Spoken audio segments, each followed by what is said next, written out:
Welcome back, guys. We are doing a abs on fire, little 5-minute burner. You will need a Pilates ball for this one, so you can grab these from Big W Kmart. If you don't have one though, they normally come in packs of 2. They're not overly expensive, just use a little straw to blow it up. You want a little bit of give in it, so you don't want it filled up like a basketball. If you don't have something like this, you can simply use a cushion. So it's not that you can't do it if you don't have one, just use a pillow or a little cushion. We're going to place this between our knees, and then we've got 2 moves. We're going to have it behind our lower back. So let's get stuck into it. We're going to come down on the floor. We have got 5 moves, and we're working for 45 seconds, and we're resting for 15 seconds in between. So you'll be able to come up and have a little stretch like this, and give your core a little bit of a break. I'll give you some guides as to how to make it more challenging or less challenging as we go. So let's get stuck into it. We're going to start in 10 seconds. Ball's going to go between the knees. We are simply going to lie down on the floor. All right, hands are interlaced behind the head. We're just holding that ball with a bit of resistance, and we're crunching up and lowering down. So we've just got crunches. I don't want you to move too fast like a pulse. We're just trying to lift those shoulder blades off the ground and then lower down with control. So we're breathing out as we lift and in as we lower. Fantastic. We've still got 20 seconds here. Doing amazing. That's it. We are nearly there. Beautiful. Focus on that breath. And inhale to lower. Pressing the feet on the floor, nice and flat. Not trying to let the toes curl off the ground. Time. All right. Move number 2. I'm going to show you it. So we're going to bring our feet into tabletop. The way we're doing this is we're going to lift up in the crunch, tap the toes to the floor, lift down in the crunch. So we're going to lift, tap, and then lower. So if you're right to do that, you're going to keep going. An alternative is to have feet start on the floor. You're going to lift into the crunch, then lift and tap the feet back down, lower down. So it just means that the feet float into tabletop rather than starting in tabletop and tapping the ground. So choosing the alternative or choosing the version that is right for you, trying to have that lower back imprinted on the floor. That's it. Woo! We're nearly there. Core should be really starting to fire up now. 4, 3, 2, and 1. Woo! Okay. Third move.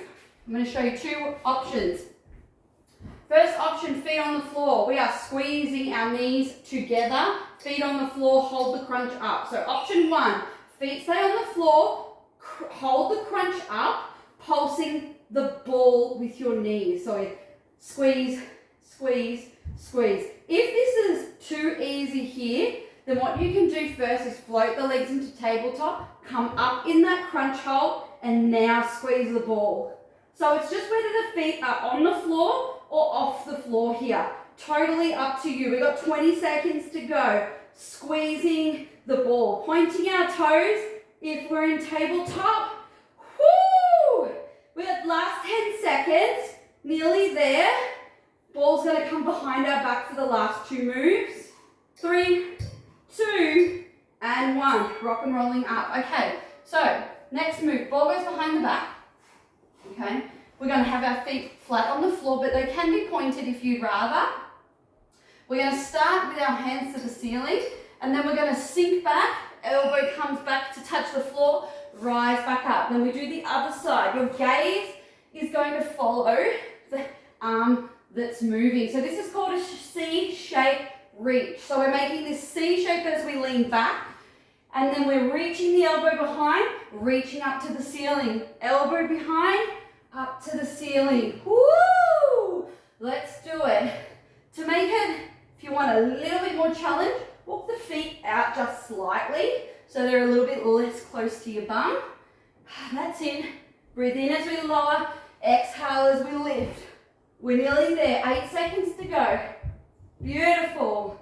Almost done. 3, 2, and 1. Okay, last move. Ball stays here, but I want you to find this C shape, okay, first before you start. Elbows are crossing over or just even clasping the hand, and we're just Russian twisting. So elbow, one side, holy moly. Woo! Let's do it, elbow side to side. To make this a little bit easier, you got to sit yourself more upright. So you're more in a V than a C. Up to you where you're at. Guys, we're nearly done. This is our last exercise. Whoo! Don't know about you, but my abs are on fire. If it's too much, use your hands to tap. That's it. We got 10 seconds to go. It's almost over. Holy moly. 5, 4, woo! 3, 2, and 1. Holy smokes, guys. That was those last 2 moves. Oh my gosh. Intense. So proud of you. Well done. You can always use this little fire abs because it's only short. You can use it at the end of one of the other longer sessions or shorter sessions just to give yourself a little bit extra movement. Hope you liked it. Woo! See you next time.